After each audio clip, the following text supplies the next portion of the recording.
அந்த தாய் ஒரு விடயத்தை சொன்னார். மகனே, நான் ஐசியூவில் இருக்கும் பொழுது என்னை அறியாமல் உறக்கம் போய் எனக்கு ஒரு கனவு வந்தது. ஒரு கனவை நான் கண்டேன்.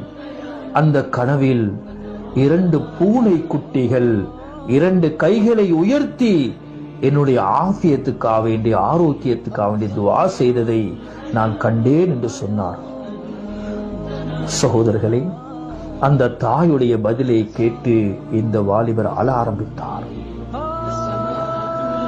அவர் செய்த தர்மம் ஒரு நோயாளியை சுகப்படுத்தியது, தன்னுடைய தாயை சுகப்படுத்தியது.